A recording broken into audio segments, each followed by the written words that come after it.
Salut les fraudes, bienvenue pour cette nouvelle série de vidéos qu'on va commencer sur les clubs à la mi-saison. Alors je commence par le Barça, voilà un club très intéressant.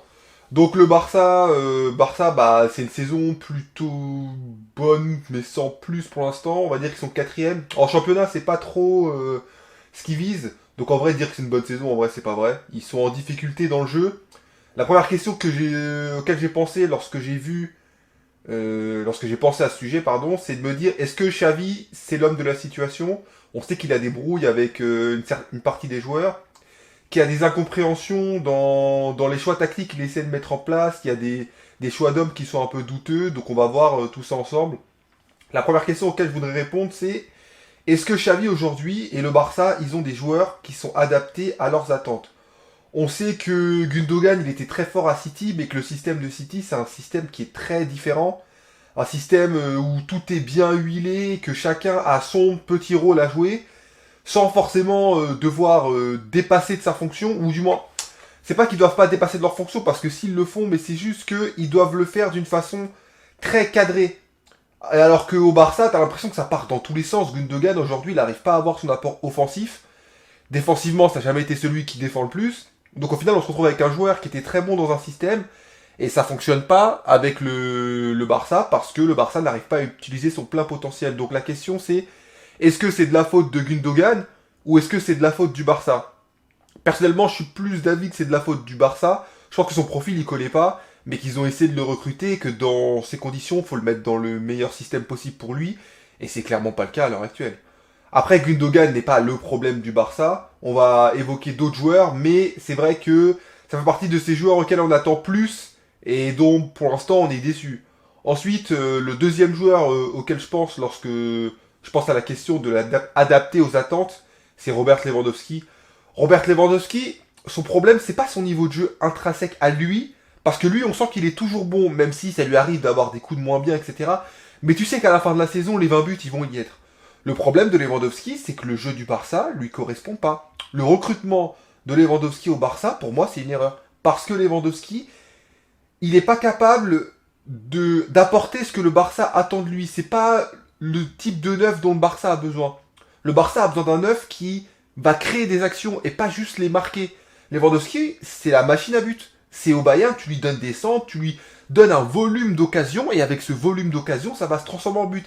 Mais s'il n'y a pas de centre, s'il y a très peu de passes en retrait, si au final on l'envoie tout le temps en profondeur, mais c'est pas les caractéristiques de Lewandowski, il fallait pas recruter Lewandowski, il fallait recruter quelqu'un d'autre.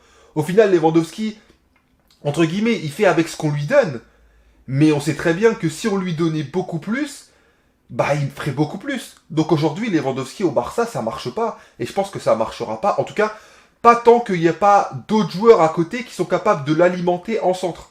Et c'est pas le cas aujourd'hui, parce que les joueurs qui jouent avec lui sur les côtés ne sont pas des joueurs qui font des centres. Rafinha, il n'est pas du tout dedans. Joao Félix, c'est la même chose. Donc au final, on se retrouve avec des joueurs qui veulent faire, entre guillemets, dribbler ou percuter, mais pour finir, et non pas percuter pour centrer. Et Lewandowski, il a besoin que l'équipe elle tourne autour de lui, parce que ça a toujours été le cas. Quand il était au Bayern, l'équipe elle tournait pour lui. Quand il est en Pologne, l'équipe elle tourne pour lui. Là, au Barça, l'équipe elle tourne pas pour lui. Et donc au final, ça marche ni pour Lewandowski, ni pour le Barça. Après, Lewandowski n'est pas le problème, mais c'est sûr que d'avoir un joueur qui est pas en pleine capacité de son potentiel quand on sait que c'est le meilleur joueur de ton équipe, bah c'est un problème quoi. En tout cas, le meilleur joueur dans l'aspect offensif. Ensuite, on a les joueurs qui sont intrinsèquement très très bons, mais qui, à mon sens, sont mal utilisés par Xavi.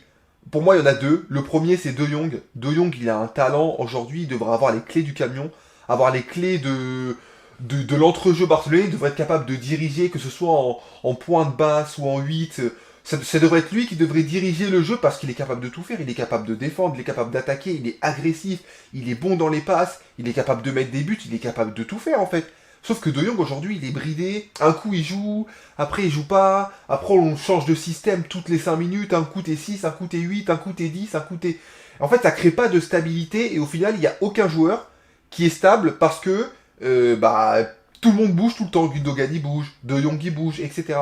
Donc au final De Jong, qui a un talent fou, on a l'impression que c'est une pièce parmi d'autres. Et ça c'est dommage pour le Barça.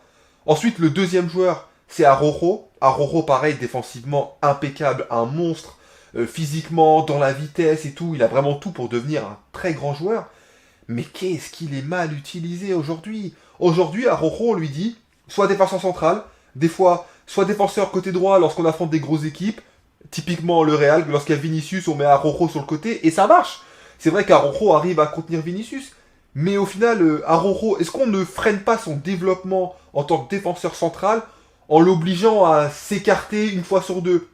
Et puis il y a quelque chose dont je me souviens, il y avait un match du Barça, ils affrontaient à domicile une équipe en championnat, en Liga. Koundé avait été mis au centre, et Araujo avait été mis sur le côté, et Koundé il prenait misère par l'attaquant, le numéro 9, et à un moment donné, Xavi il a dit ouais, Koundé et Araujo inversés. Mais tu peux pas faire ça. Tu peux pas faire ça. Le message au final que t'envoies à Koundé, il est terrible. Parce qu'à Koundé, tu lui dis, bah écoute Koundé, t'es pas bon, clairement t'es pas bon, donc mets-toi sur un côté, tu feras moins de dégâts. Koundé, ça le rassure pas. Araujo, tu le bouges en plein milieu de match. Alors ça a marché pour le match, hein, faut dire ce qui est. Hein. Mais au final, les joueurs, ils ont pas confiance en eux. En fait, globalement, les joueurs, ils ont pas confiance en eux avec Xavi. Et en plus de ça, pour terminer, il y a une inefficacité des joueurs offensifs, un peu comme le PSG, mais là je trouve que c'est un niveau encore supérieur parce que Mbappé met plus de buts que Lewandowski, mais en fait les autres joueurs du Barça, ils marquent pas. À part Joao Félix qui marque un peu, mais c'est pas un buteur, il mettra jamais 40 buts dans la saison, je pense. Mais les autres, Rafinha, oh là là, Rafinha, ça marque pas. Il y a des joueurs, ils sont. T'as l'impression qu'ils ont perdu toute la confiance qu'ils avaient en eux, Ferran Torres, etc. Donc au final, tu te dis, si vous marquez pas, en fait, il va rien se passer, quoi. Et donc la suite, c'est qu'on se retrouve avec un Barça qui a 7 points de retard. Il y a 3 équipes devant. Donc tu les vois clairement pas gagner le championnat. Ça semble très très compliqué.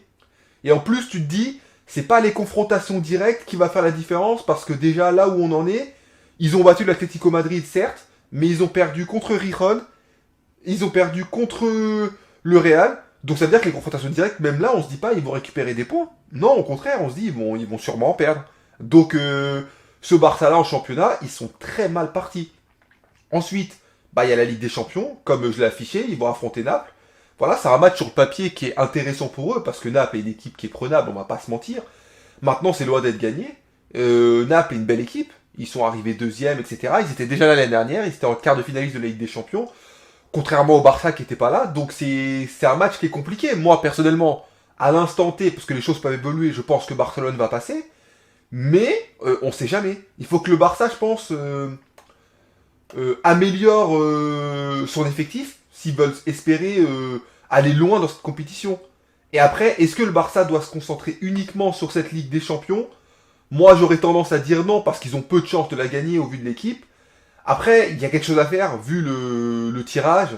Et si le recrutement est intéressant, ils peuvent aller loin. Je pense une demi-finale de Ligue des Champions pour le Barça, on se dira que c'est vraiment une bonne saison d'un point de vue européen. Surtout lorsqu'on voit ce qu'ils ont fait en Europe la saison dernière, où ils se sont fait éliminer de la Ligue des Champions, puis de la Ligue Europa dans la foulée, où on s'est vraiment dit, en fait, le Barça, dès qu'ils font un match contre une équipe qui sait un peu jouer, c'est compliqué. Alors qu'en fait, il y a les qualités si le jeu est mis en place. Après, est-ce qu'ils doivent garder Xavi? Ça, c'est une autre question. Et à noter les soupçons qui pèsent sur le Barça, à qui on annoncerait qu'il serait exclu de la prochaine campagne de Ligue des Champions, suite à une situation économique très compliquée. Alors, c'est pas les seuls, mais c'est ceux dont lequel on parle le plus, peut-être parce que c'est eux qui ont fait les plus grosses dingueries, et la décision sera donnée en février, et ça aura forcément un impact sur les joueurs, parce que les joueurs qui se disent on jouera pas la Ligue des Champions l'année prochaine, quoi qu'il arrive, déjà pour le championnat, ça te démotive. Ensuite, est-ce qu'ils vont se battre pour la Ligue des Champions, et puis peut-être qu'ils vont préparer la saison d'après en se disant, je vais me barrer, quoi. Donc voilà, que des points qu'ils vont devoir voir ensemble. En tout cas, ça fait beaucoup de choses à voir. Je pense que la saison du Barça, elle est très intéressante à suivre, vraiment. Et il y a le potentiel.